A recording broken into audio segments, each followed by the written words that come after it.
Regardez la vie des diocèses avec la Mutuelle Saint-Martin.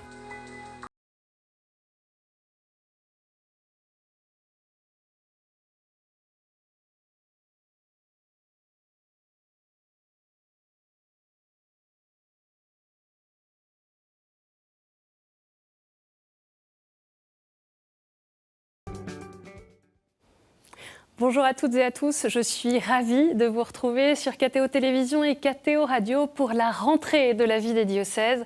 Chaque semaine, avec cette émission, nous partons à la découverte d'un territoire, d'un diocèse et de son évêque. Et pour la première vie des diocèses de cette nouvelle saison, direction les Pyrénées-Orientales avec le diocèse de Perpignan-Elne.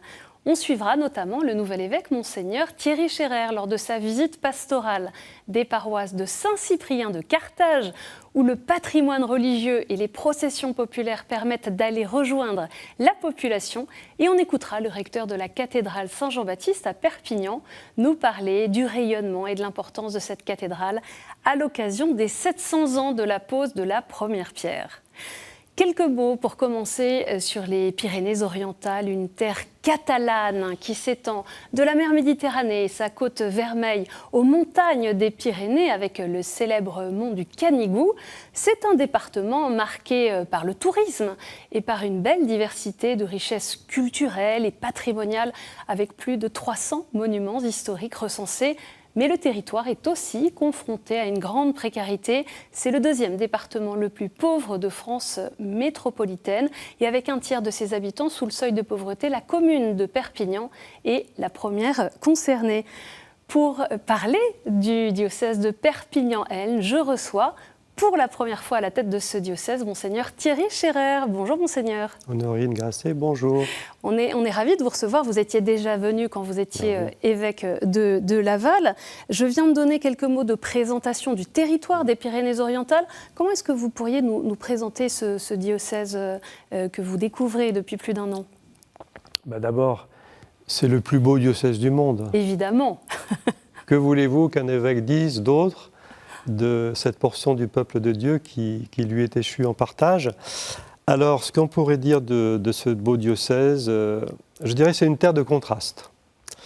D'abord par sa topographie singulière, vous l'avez souligné en commençant, on va de la mer à la montagne.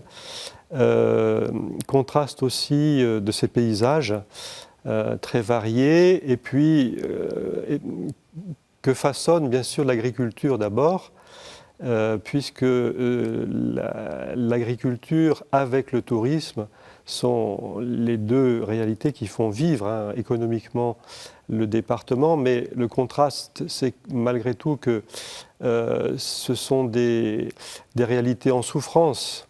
Peut-être plus l'agriculture que le tourisme, mais l'agriculture, vous le savez, est impactée, comme on dit aujourd'hui, par une sécheresse endémique qui marque tout le territoire depuis 2-3 ans maintenant. Alors on a eu cet été providentiellement une petite pluie, un apport d'eau providentiel qui fait que cette année, je pense, enfin j'espère en tout cas, les viticulteurs auront pu faire une vendange à peu près correcte, même si les grappes sont plus clairsemées qu'avant, parce qu'on voit quand même que la végétation souffre.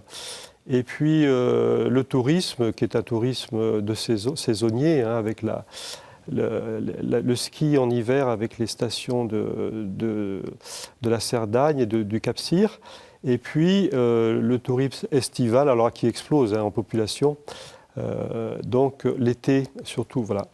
Et donc autre contraste, je pense que vous avez aussi évoqué, un département qui est très attractif, puisqu'il gagne chaque année un peu plus de 4000 habitants. Donc on est à 500 000 habitants maintenant dans les Pyrénées-Orientales, à l'heure où on se parle, et qui malgré tout cumule un chômage record et une pauvreté très élevée.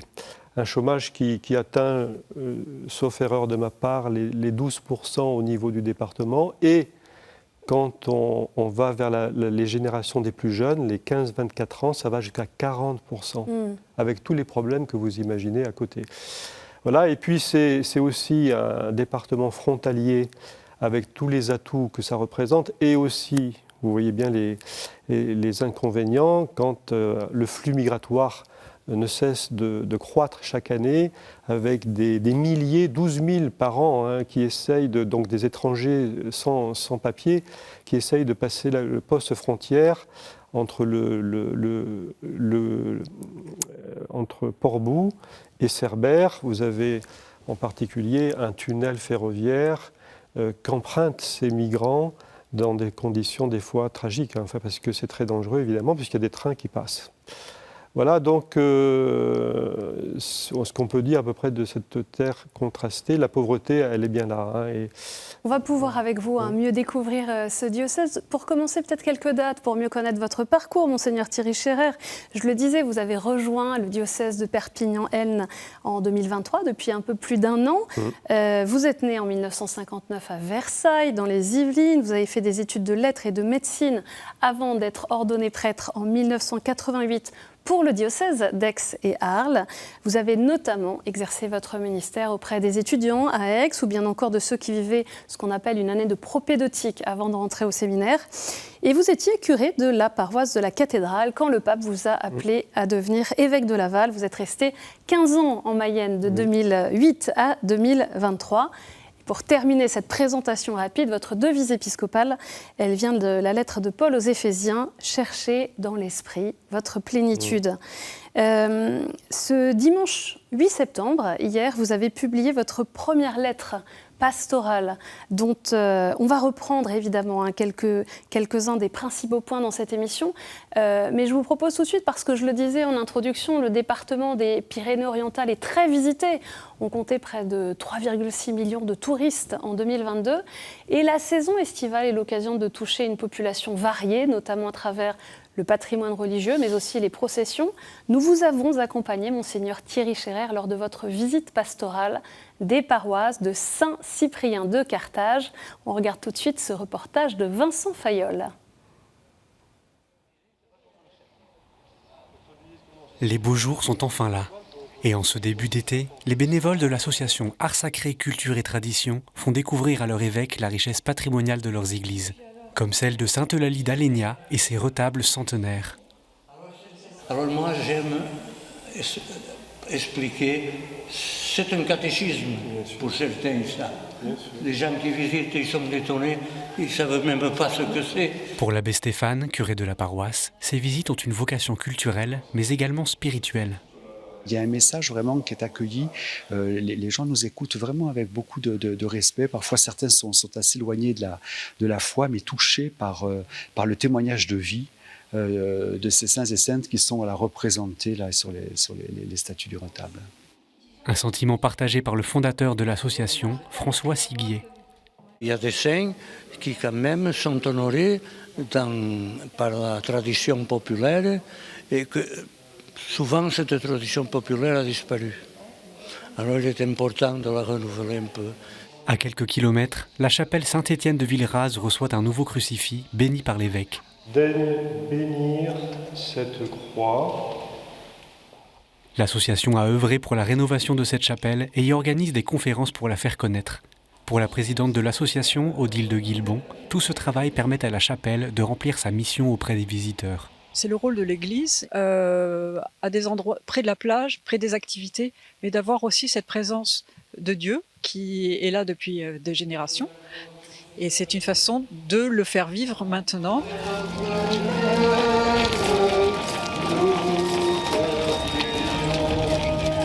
Donner à voir et à vivre l'Évangile, cela passe aussi par des processions, comme c'est le cas tous les ans à Saint-Cyprien, en l'honneur de Saint-Pierre, patron des pêcheurs.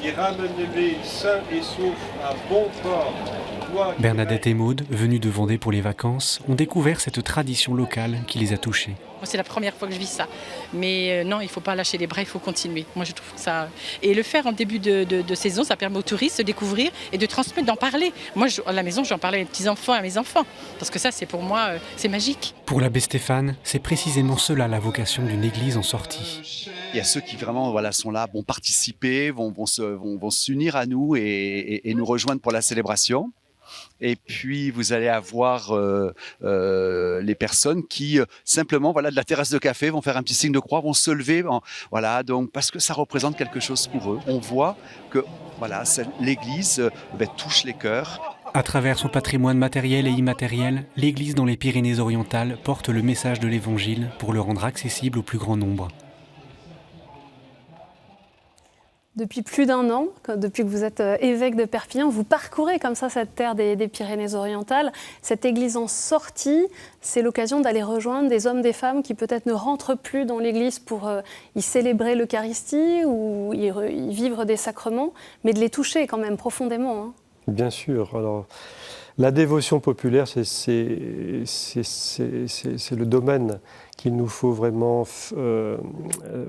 accompagner, réévangéliser aussi, évangéliser, parce que la population locale y est très attachée. Il y a des aplecs, hein, comme on dit en catalan, des rassemblements, des fêtes de village, festa major. L'évêque des Pyrénées-Orientales sera mal inspiré de partir l'été, parce qu'il est sollicité partout.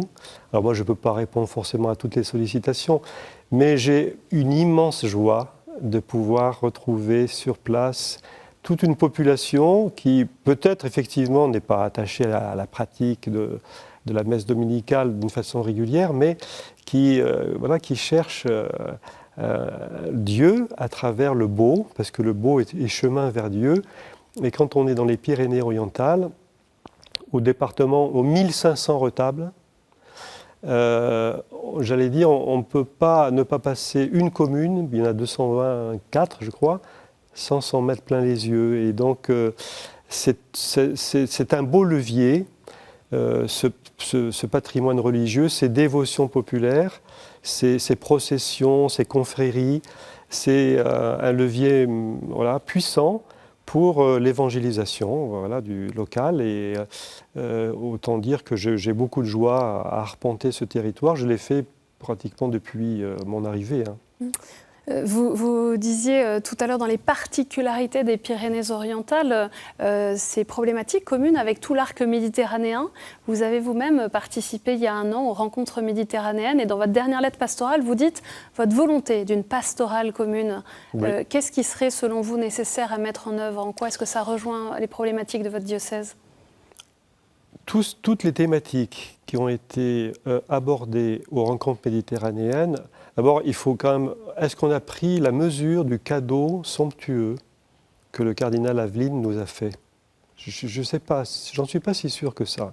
Je lui ai dit en aparté, mais quand une église diocésaine, par la voix de son pasteur, s'ouvre aux inspirations de l'Esprit, ça suscite une créativité pastorale et missionnaire extraordinaire, jusqu'à nous offrir cet événement somptueux qu'a été les rencontres méditerranéennes, où ont été abordées des thématiques très concrètes, comme l'interreligieux, l'émigration, l'éducation, la pauvreté, et puis bien sûr l'écologie, puisque il y a tout un monde, des écosystèmes à sauvegarder. Et on peut dire que les Pyrénées-Orientales, terre métissée, hein, s'il en est, cristallisent, concentrent à elles toutes seules toutes ces dimensions-là. Et pour moi, il est évident qu'il faut que nous tirions profit localement de ce que nous avons partagé à Marseille, parce que tous les ingrédients sont réunis. Alors, je me réjouis, par exemple, je donne un exemple, puisque j'étais à la rentrée des chefs d'établissement d'enseignement catholique il y a quelques jours déjà, et qu'on a fait avec Monseigneur Valentin, qui est mon voisin de l'Aude, Bruno-Valentin. Vous savez que l'enseignement catholique regroupe les 2 diocèses avec la même directrice diocésaine. Et j'étais très heureux de voir que déjà, des passerelles se créaient entre l'enseignement catholique de nos 2 diocèses et celui de Rabat, donc avec Monseigneur Cristobal Lopez Moreno, Il y a eu déjà des voyages qui ont été faits et on va essayer. Ça, c'est un des fruits concrets des rencontres méditerranéennes. Oui, parce que l'avantage, c'est qu'on peut faire de la pastorale à partir de thématiques très concrètes, très ancrées dans les problématiques d'aujourd'hui. Et ça peut nous aider, comme je l'ai écrit dans ma lettre pastorale, à sortir des fois de nos pastorales un peu hors sol, où on fait des belles propositions qui font plaisir à ceux qui les pensent, qui les réfléchissent, mais qui n'ont pas forcément d'impact. Et là on a beaucoup de... Alors moi, j'espère qu'on va se revoir avec les évêques.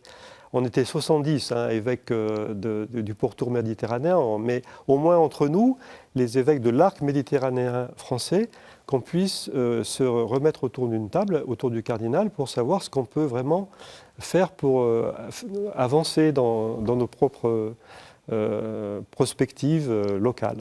On parlait de l'importance du patrimoine religieux, évidemment, et la cathédrale Saint-Jean-Baptiste de Perpignan, votre cathédrale, Monseigneur Thierry Scherer, fête en 2024 les 700 ans de la pose de sa première pierre. Une année jubilaire a été lancée le 24 avril de cette année pour appeler tous les Perpignanais, mais également les pèlerins de la France entière, à célébrer cet édifice. Et nous avons rencontré le recteur, l'abbé Benoît de Rouec, qui nous parle du rayonnement et de la place de cette cathédrale. C'est un peu l'église mère de tout le diocèse.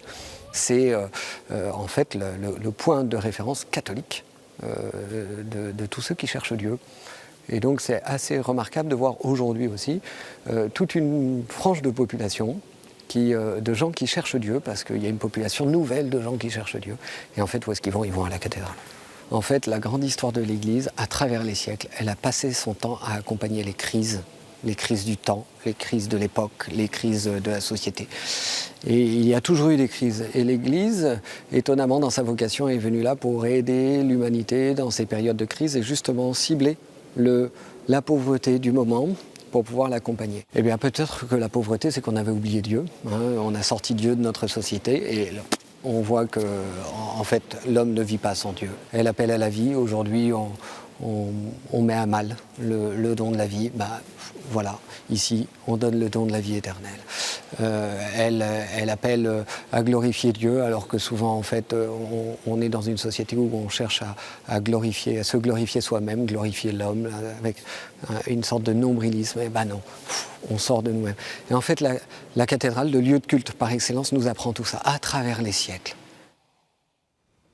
C'est bien sûr un signe visible de la présence de l'Église au cœur de notre société. Et vous me le disiez, comme dans de nombreux diocèses, vous assistez à une explosion du nombre de baptêmes. Comment est-ce qu'on accompagne ces nouveaux baptisés qui sont au cœur de cette société qui peut connaître des crises multiples, on ne cesse d'en voir. Comment est-ce que vous accompagnez ces néophytes ? C'est la question que nous devons tous nous poser, parce que c'est bien beau d'accueillir ce cadeau inattendu, il faut bien le reconnaître pour nous, de ces catéchumènes qui viennent des fois d'on ne sait où, de quelle planète, qui, je pense que l'abbé de Rouec, notre recteur de la cathédrale, a un petit peu dit pourquoi aussi, dans cette société où il y a un vide de sens. Le vide, il suscite un appel d'air. Donc il y a vraiment un désir d'absolu, un désir de Dieu qui se manifeste, qui s'exprime aujourd'hui par cette augmentation exponentielle des catéchumènes adultes. Et donc, on a un très beau service de catéchuménat à Perpignan. Mais maintenant, l'enjeu, c'est de faire que on a presque une centaine de baptêmes d'adultes cette année, et de jeunes, et puisque aussi, voilà, et de faire en sorte qu'ils ne disparaissent pas des écrans radars dans les semaines qui suivent le beau moment de leur baptême, parce que bien sûr, il y a toujours l'enthousiasme des célébrations vécues, mais après, ces hommes et ces femmes, ces jeunes peuvent se sentir un peu délaissés. Donc c'est une question que vous lancez aux chrétiens du diocèse ? Ah oui, c'est un chantier vraiment que nous lançons, le néophytat, parce que le mot peut-être n'existe pas d'une façon traditionnelle dans l'Église, mais la réalité elle est là, ce sont des nouvelles plantes. On peut dire que on a la chance d'avoir des chrétiens pleins d'une sève, d'un enthousiasme, plein de ressources, qui sont l'avenir de nos églises locales. Ce n'est pas la peine de se lamenter de ce qui dépérit. Regardons ce qui pousse. Et voilà. Et donc, tout l'enjeu, c'est de faire que ces hommes et ces femmes soient intégrés dans leur communauté locale.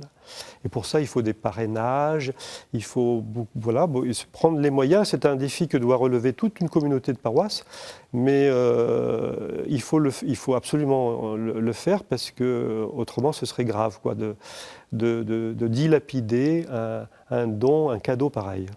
Alors, Monseigneur Thierry Scherer, je vous propose de nous mettre à l'écoute des questions de terrain posées par des catholiques du diocèse de Perpignan-Aisne.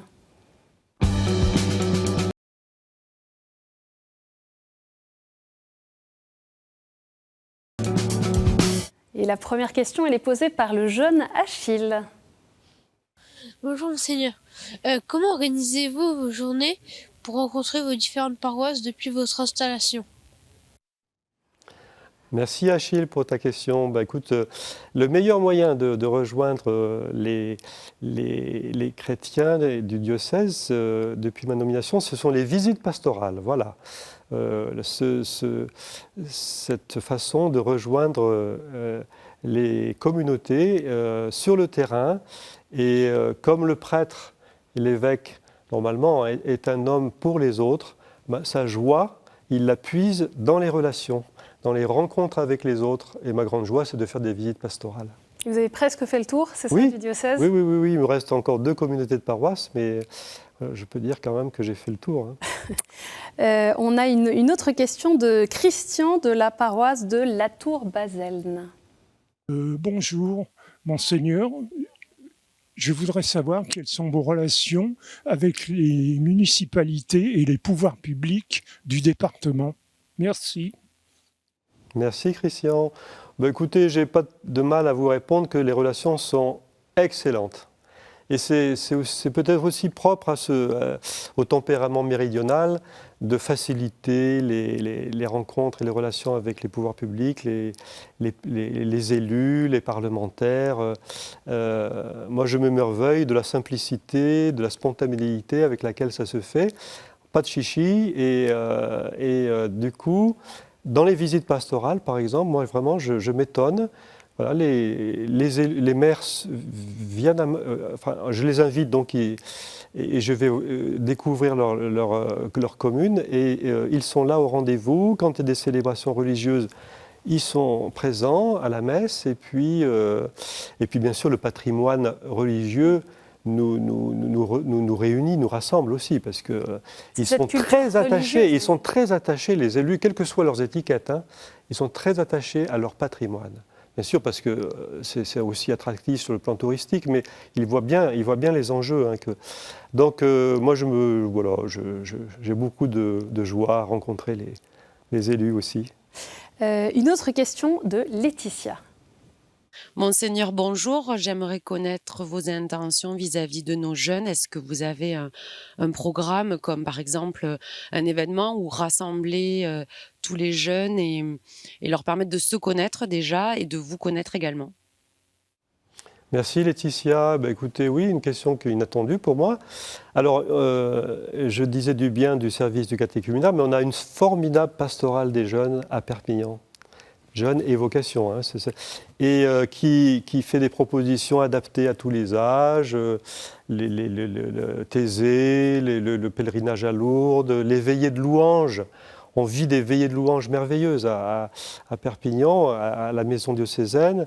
Et c'est aussi le PLVTT, parce que j'ai eu la joie de faire le dernier parcours avec eux à Font-Romeu, de Angoustrine à Font-Romeu. Je peux vous dire que le dénivelé, même aux Jeux Olympiques... Sans assistance électrique, c'est ça la Sans assistance électrique. Beaucoup de respect alors. Honneur une grâce, enfin. Mais j'étais heureux de pouvoir relever ce défi le dernier jour avec eux. Et alors oui, on me pose la question d'un événement. Il y en a un qui se profile à l'horizon, c'est le Scoop.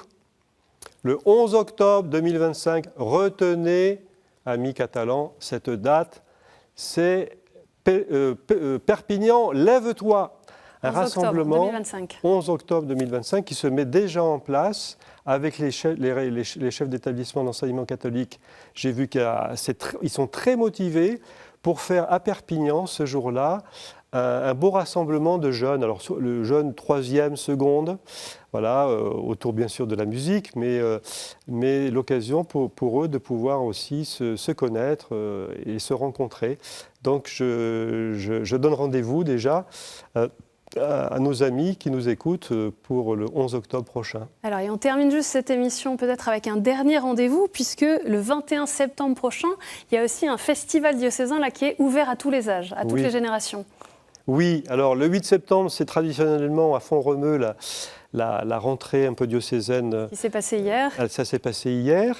J'ai publié à cette occasion ma première lettre pastorale, mais il y aura un volet plus pastoral encore, le 21 septembre qui approche, où nous allons vivre une sorte de congrès-mission relocalisé sur Perpignan, qui sera un peu comme un forum d'initiatives missionnaires autour de plein d'ateliers, histoire de se lancer dans l'année qui s'ouvre. Et je pense que ça se prépare très bien et ça va se vivre très bien.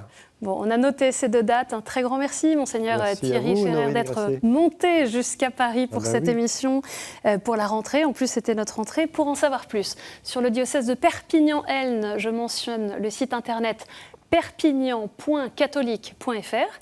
Cette émission, vous le savez, vous pouvez la retrouver sur ktotv.com. Merci à chacun de vous pour votre fidélité et bonne rentrée sur KTO.